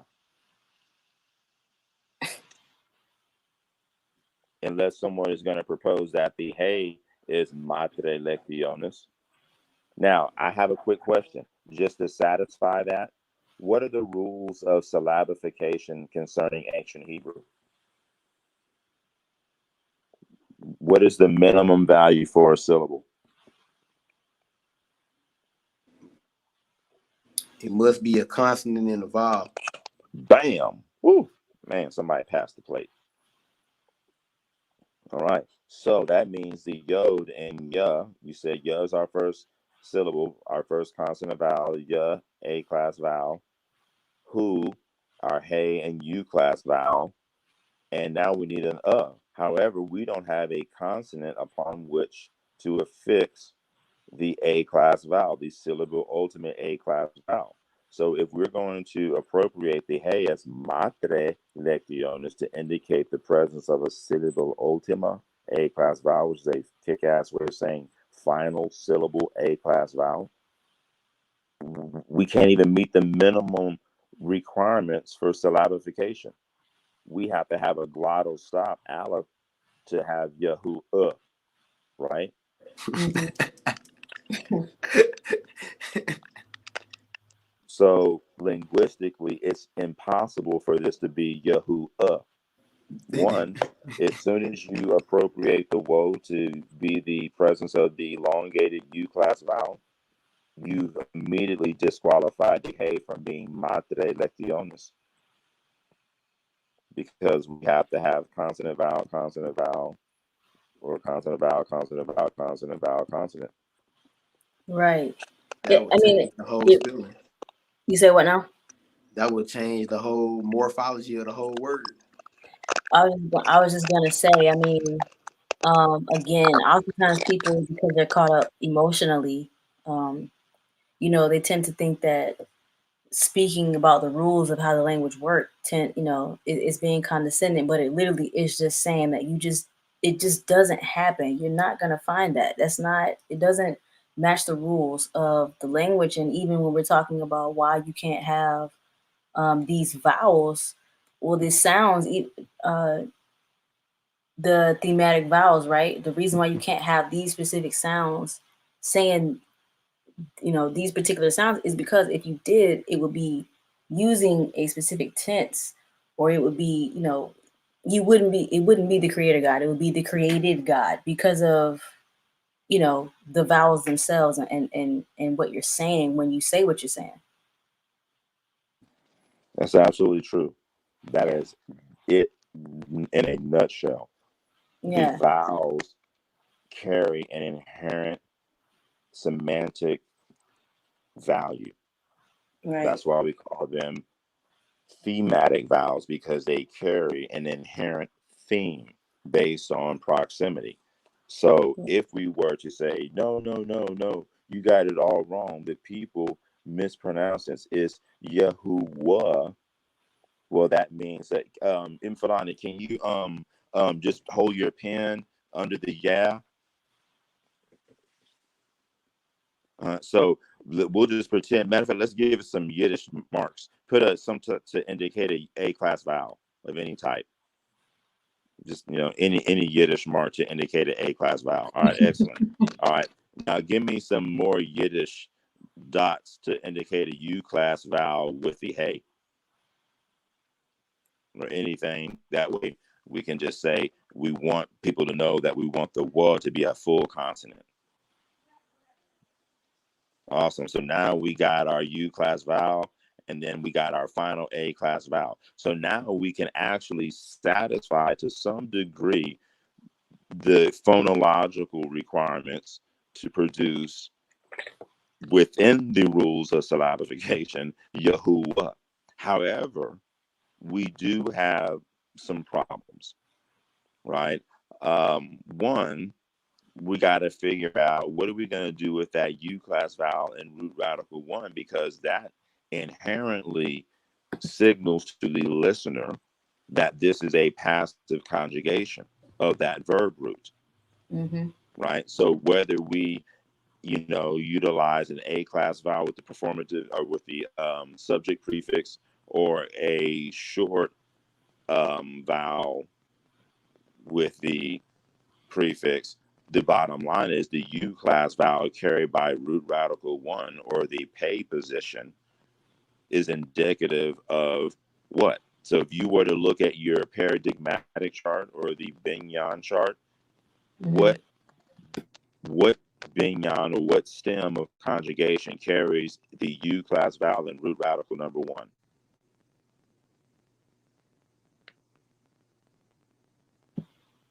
Cool. Pu'al. Cool. Okay, Mm-hmm. so that means that, and I'm not trying to throw anybody under the bus. If you had to guess in terms of semantics, Pu'al conveys what? Active or passive? Passive. Passive. Does it convey simple passive or intensive passive?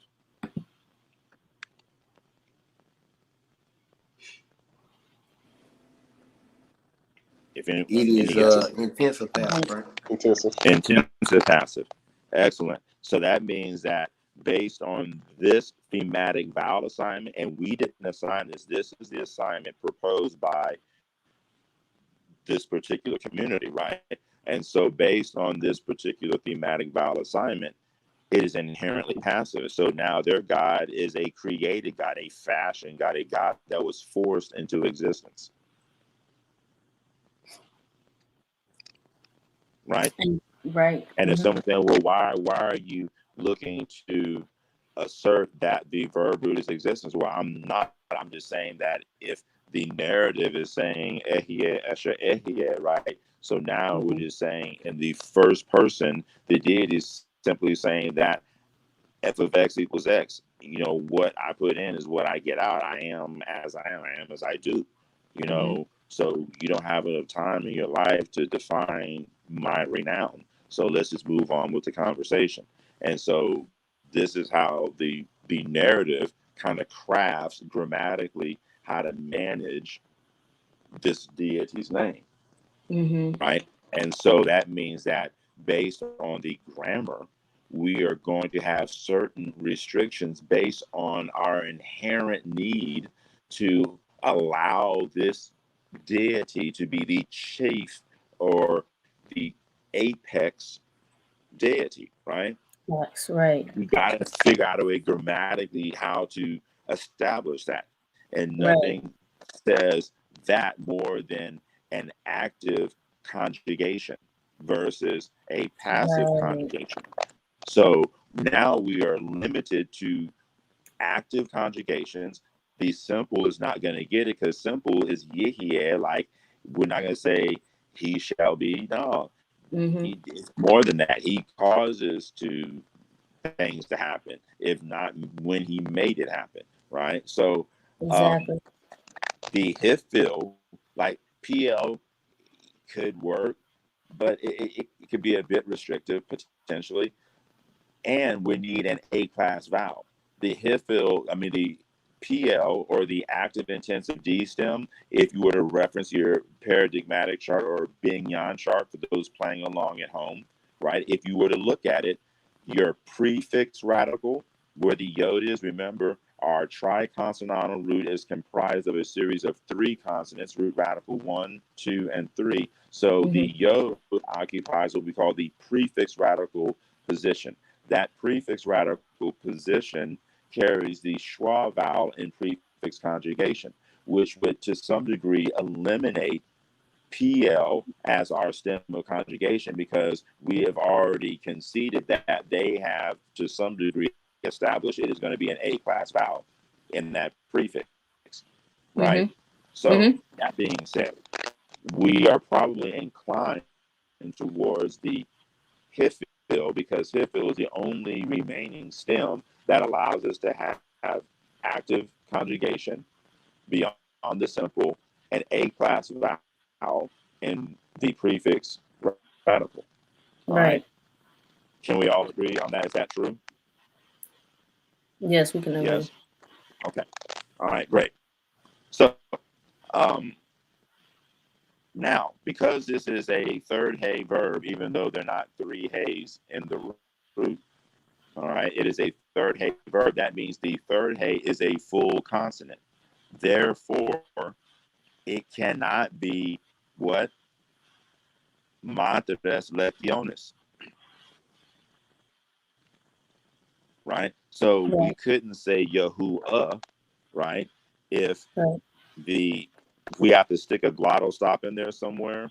But remember, our short or triconsonantal root is going to be hey, yod, hey, whoa, hey, right? Mm-hmm. That middle weak. All right, therefore, the hey is a full consonant. Since the hey is a full consonant, if you were to reference your chart, right, the third hay verse, because we want to see how the third hay is going to behave, because not all snakes behave the same way. Is that true? There's a difference Yeah. between a fur de lions and a mamba, and a brown snake and a gaboon viper. Facts. Okay. So it behooves you to understand the behavior as well as the physiological attributes of all the aforementioned. So as it relates to verbal behavior, if we have a third hey verb, right, Mm-hmm. and you were looking at your chart, you're going to find that in the strong verb, the hifil wants an I class vowel and root radical too. So, for instance, I believe they use kaf after lamed. So you would end up having a yod with a patah, a kuf with a shwa, a theta with a hirik yod, and a lamed. Yaktil, yaktil. Okay, which would mean he shall cause to kill. Right, yaktil. All right. So would you write this for me so they can see it? A yod, a goof, theta with a hirik yod, and a lamed, yaktiel.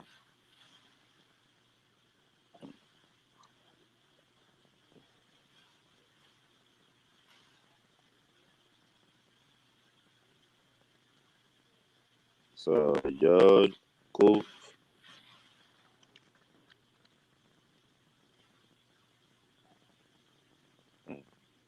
and then theta, yod. I'm sorry, with a yod, theta, yod, lamed. So yod, kuf, theta, yod, lamed.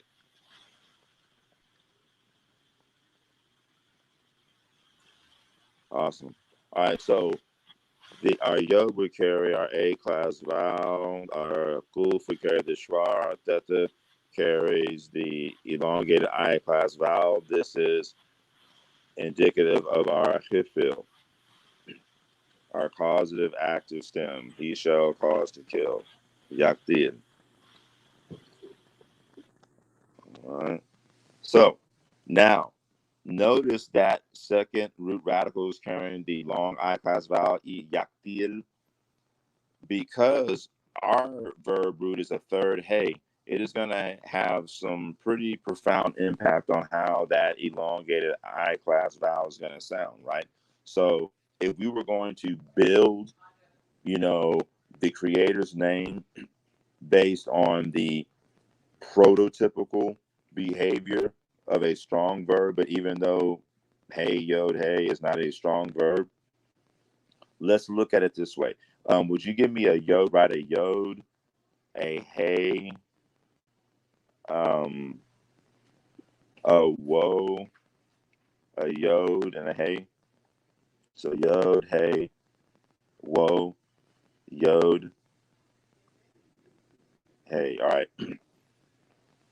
Now, based on what we would expect to see from the causative active stem or the PL stem, right? We would expect the A class vowel and the prefix radical.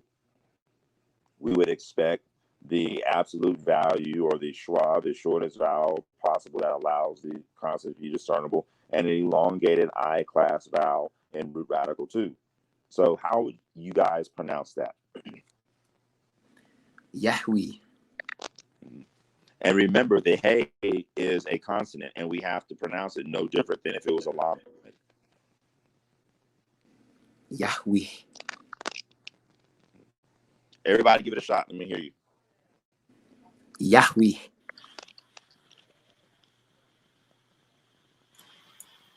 Yahweh. Yahweh. So you notice that I class vowel is impacted by the production of the hey, so much so that it changed the vowel itself, right? It no longer sounds Right, like right. that long I class vowel in yaktil. Mm-hmm. It almost sounds like a segel, right? Mm-hmm. Yeah, because we have to articulate the value or the phonological value for the hey, right? So Right. yeah, we. So if you were to look at your paradigm chart or your Binyan chart under third hey verb, can someone tell me what the vowel is under the hifil imperfect?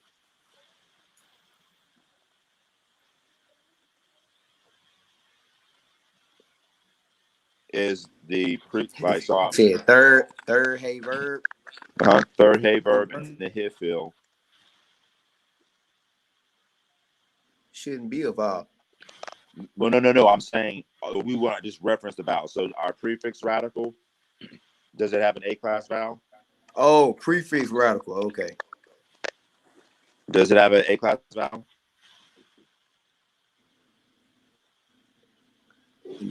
Yeah. Well, I'm not looking at it, but I believe it shouldn't have one. It should have a No, No, I'm saying that. So the prefix radical, our it prefix doesn't. radical, what vowel is under it? Is it an A class vowel? So third hey verb on our No. paradigm chart. So we're gonna slide down to where. So the first heading would be strong verb, and then we have different headings. We have our gutturals, first noon, first yod. So when we're referencing it, what we want to do is see what vowel do we have with our prefix radical, which would be the yod. So I believe our chart should have some type of A class vowel. Can everybody agree? That's seen it? And imperfect, you said? Yeah, so in the imperfect. Yeah, it's an A class. Yeah, my bad. Okay. So if you're looking at your paradigm chart, the yod represents the prefix. All right. Yes, okay, yes. It is A class. All right. Third masculine singular. Imperfect. Okay, yeah, I see it. Yeah, so our third masculine singular, and remember, we are referencing the third masculine singular imperfect because the deity is identified as masculine in gender, at least through from what I hear from the community, right? Okay, so it's masculine and it's singular. So we're referencing masculine singular conjugation. So does the root radical 1 carry a schwa? According to the Yes. Okay. And root radical 2 on a third hey verb, is it carrying a segel? No. Or a sebe? For a hit field. Oh, you said that third hey? Hold on. Yeah, third hey verb. My bad. 1 second. Okay. Yeah, segel. So that means the third hey verb exhibits some derivation and phonological behavior based on the inherent value of that consonant. Right? So what we would expect in terms of I-class vowel with root radical 2 has been profoundly affected by the production of the final hey. Right. Hence, if we were... Hold on a minute. You're breaking up. Shamara ta'ah. Am I breaking up? Am I still there? Say it again. Okay, am I still there? Can you hear me? Yeah, you're still kind of breaking up a little bit. Okay, hold on. Let me fix it. Okay. So again, I just wanted to bring everyone together. We're gonna be wrapping up here in a minute. However, I just wanted to say once again, it seems like I keep saying the same thing over and over, but we're just giving so many examples for you to be able to understand what we're saying. The reason why pronouncing a name a certain way cannot be or is not the best way is because you are also giving a definition for that with that pronunciation. So to say, if you want to say Yahuwah or something like that, it's not the same as saying that is the creator God. It's like saying that God was created itself, or or using a different system of vowels, or Yahweh, or whichever way people like to say it. With your pronunciation, you're also saying, okay, this God is acting in a certain way, and when you pronounce it the way people prefer to, you're not giving the credit that you think you are. Is what we're saying here. Definitely. Okay. So, okay, just to tie it up, when people come back and revisit this, it should be simple and concise enough for them to understand there are inherent rules and inherent values associated, semantic values associated with look and sound. Okay, right. Look and sound, look and sound, look and sound. So that third hey verb changes the phonemic value that what we would expect in root radical 2, right? Because even when we try to say Yahweh, Yahweh, Yahweh, Yahweh, we end up producing a segel. The Masoretes, or the people, the linguists, the grammarians that were documenting the behavior of the language, said that even though we would expect to see an I-class vowel here, linguistically it's not possible due to the production of this final hey. Right. And we see that the Hifil, when it requires the I-class vowel in root radical 2, the segel becomes present due to how the hay behaves and impacts the production of that vowel. Right. Okay, Right. so hence, go ahead. Well, I was gonna go ahead and finish because I have a different question I wanted to No, wrap up. no, good. That's it. In a nutshell, I've already summed it up. Yeah, go ahead. Okay. So I wanted to say, so we understand the different how you need to conjugate in order to properly get um, the pronunciation. What about the last name? Is it Yahusha? Is it Yahusha? Is it Yeshua? What? How do you get that? So then we have to ask critical questions. Is the name a noun or a verb? Right? Mm, Or and so if we were to look at how the name is written, I believe it's Yod Hey Wo Shin Ein. And so without any diacritics, we have some options. We can assume that the yod is a prefix radical, the hey is a performative prefix, and the woe is original first woe. All right. So original first woe verbs are cataloged as first yod verbs. Right. So I would start looking towards yod shin ayin as my triconsonantal root. mm-hmm. Now, and I'm saying if my triconsonantal root is yod shin ayin, then yod shin ayin in the simple active is kind of like, I don't know, maybe like it could be save possibly or deliver, maybe Mm-hmm. deliver, Mm-hmm. and it might only be in the hifil. So Okay.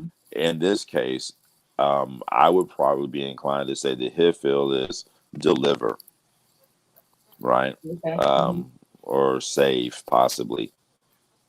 All right. And so I would then begin to say, well, if this hey represents the performative prefix of the causative stem, then I would just vocalize it in a manner consistent with the causative active stem. If what I'm saying is, let him save or let him deliver, Mm-hmm. or may he save or may he deliver. Does that make sense? Yeah, it does. All right. So when people say YHWH, we see then we have limitations, right? You have an A class vowel and the prefix and root radical one and the performative. I mean, it becomes a train wreck, right? How do we know what that means? If you ask Right. someone, what does YHWH mean based on the grammar? And they say it means he deliverance. And be like, is it a noun or is it a verb? you know, and if it's a noun, then why is it behaving in a manner inconsistent with other Hebrew nouns? Mm-hmm. Right. So what's the plural of Yahweh? Is it Yahweh Shine? Yahweh Shot? How was she? Yeah. Yahweh Shams. So anyway, um, so that so like I said, the Yahweh Shai is a real easy fix because the critical questions that I would ask if I was a Hebrew Israelite, is his name a verb or a noun? Right. What's the root of his name? So with this verse, so let's go with what we have on the board. How would you pronounce it as a verb? As a verb, Mm-hmm. Yehoshua, Okay. Yeah, Yehoshua, Yahushua. Yehoshua. That is nothing at all. Like what? Yahushua. Yahushua. Yeah, that's nothing at all like I've heard. However, again, I think it's just very important for people to understand, you know, why you need to understand the grammar, and it's one of those things where it's like once you can. I've also noticed too the attention span of a lot of people who tend to claim that you know, that they know Hebrew, or even people who follow any spiritual or religious path that would utilize the text, they tend to kind of like clock out when you start talking about conjugations and you start talking about parts of speech and things like that. And uh, it's unfortunate because not even just parts of speech, tenses and being able pronouns. You know, even if you're just talking about, well, I mean, you're a teacher. You understand the attention span that people have. Um, Even if you're just talking about, you know, if you say singular or plural, people start tapping out. You know, just because they it's almost like they just want something so easy and they want it to be very basic. You know what I mean? I think Um, it's the opposite, sis. I yeah. think they want something deep and mysterious. Oh, you know what? That's real. Yeah. You know, Yeah. I think they want something lofty. I think the fact that you trying to tell me this is a verb. Yeah. Wait a minute, hold on. Are you trying to tell me that the deep mysteries of Hebrew are nothing more than parts of speech? And Yeah. people are kind of turned off by that because they want that. They long for something Facts. deep Yeah. and You're absolutely right. Facts. mysterious, and and it's like, no, man, it's not that. It's a children's manual, right? You Yeah. don't want to change your transmission, and the book is overly complicated, right? Thanks. You trying to Thanks. YouTube the quickest video to do whatever it is you got to do, right? Not the most complex. So that being Hmm. said, there's a system in place, you know, and yes, we have to know about verbs and nouns and parts of speech. And yes, most diasporic Africans in North America have disproportionately been targeted and undereducated and been underserved, right?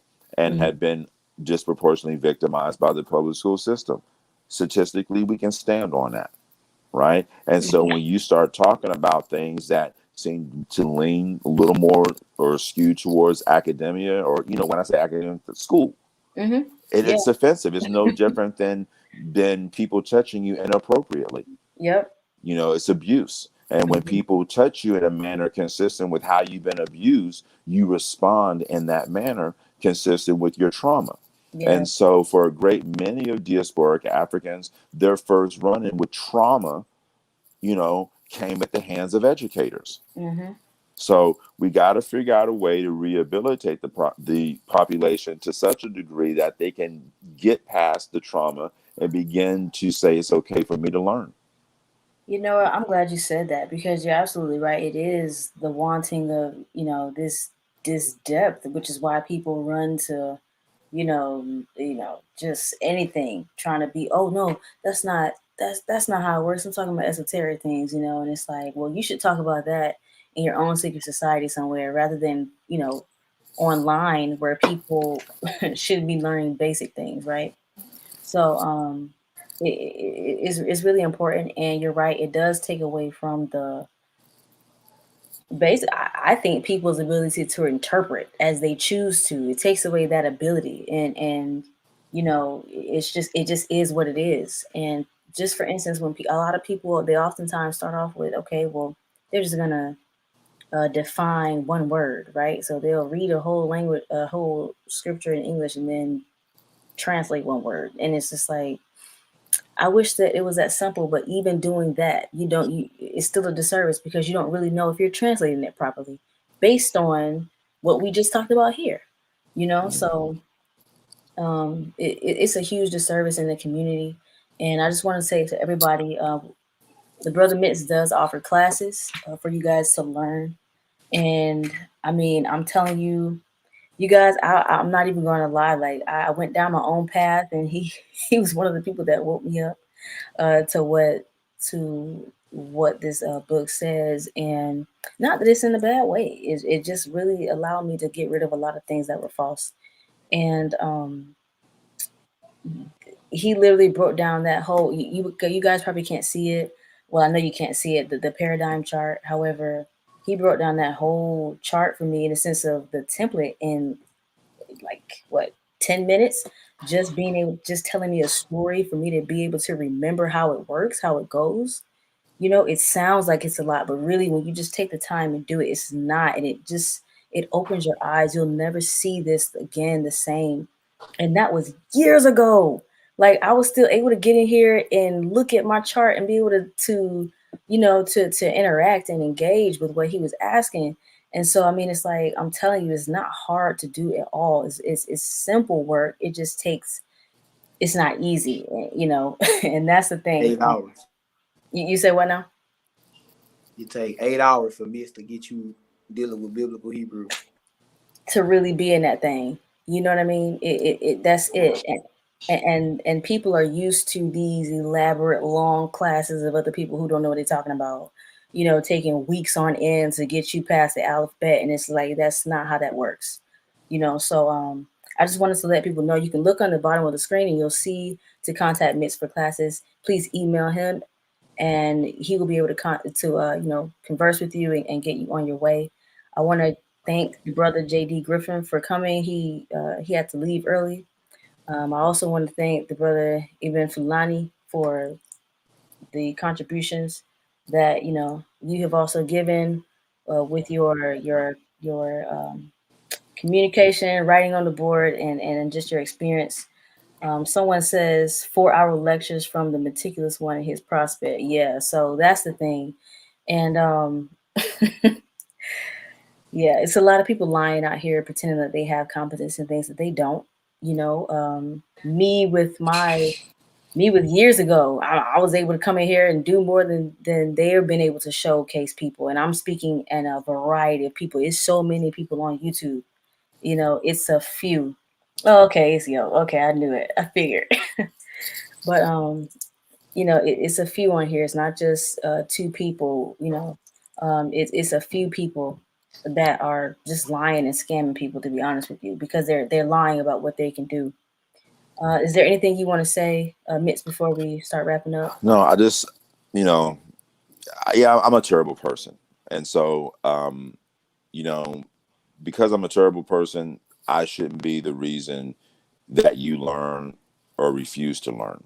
Yeah. Right. And likewise, you shouldn't study under someone because they're the most holy person that you've ever encountered. Right. So if I'm like, hey, I'm a heathen, but I can teach you differential equations and you need to pass differential equations to graduate, but Hmm. I'm a heathen, you better get in here and get these lessons if Yeah. that's what you're trying to be about in life. Right. And Exactly. so the reality is I can talk crazy about people because I know that they're terrible people.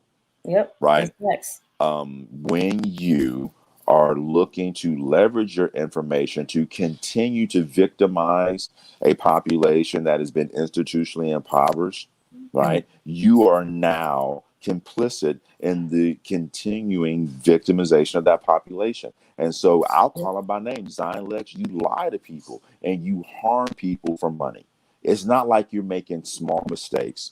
Facts. You are purposely targeting a population that is disproportionately underserved and undereducated because you could never, ever pull off the antics that you are known for pulling off in real circles. And I'm just a YouTube guy, right? And a senior citizen. So, I'm AARP. I'm an old guy. And if you getting faded by an old guy that gets all his information from YouTube, you couldn't even set foot in the arena with the real people that write real books, that cite real sources, and don't plagiarize. Mm. So yeah, I called him out by name. All right. So anyway, so I appreciate you, sis. Yes, sir. And yeah, and hopefully it's not too incendiary. But it is what it is. We're tired of sisters being disrespected. No, I mean, it's all good because you're absolutely right. People are out here scamming people. You know what I mean? And it doesn't matter what you call it. It doesn't matter how you try to um, excuse it or validate, or justify what you're doing.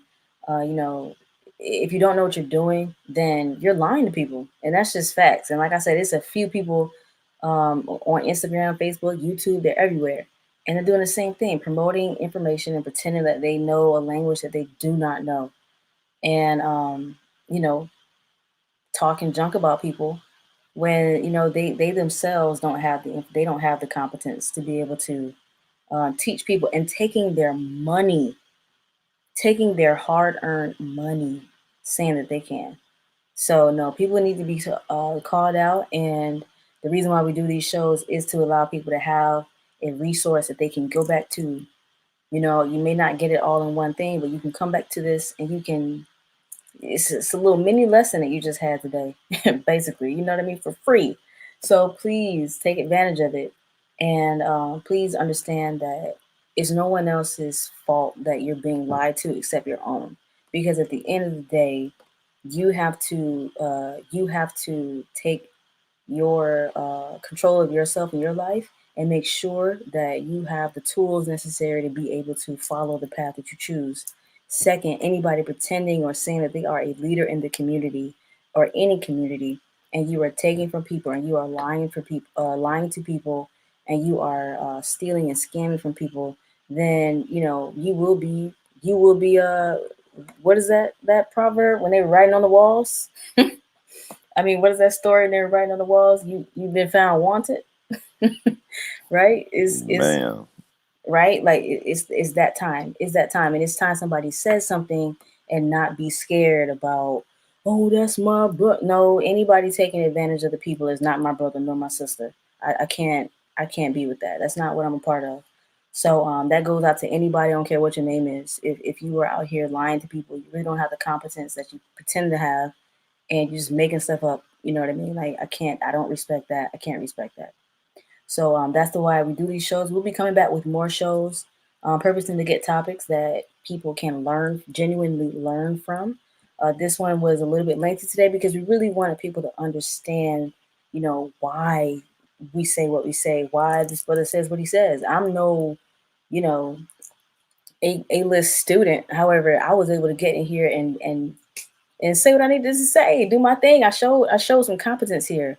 And that came from even just working with him a little bit. Imagine what happens when, you know, if I'm going by this learning and I'm saying this is my life, best believe I you should be able to do more than me. Okay? That's a fact. So I'm really thankful for the brothers for showing up, coming through. Everybody who showed up in the comments, please make sure that you contact Mitz below. Use his email, and you'll be able to speak with him about getting classes. It's extremely affordable. Y'all paid more for people to lie to you than you will for these classes. So just keep that in mind. And with that said, we're gonna go ahead and close out. I appreciate everyone coming, and I'll see you next time on the Dispelling peace. Doctrines. Peace. Muchas on slowness. Más 3 slowness.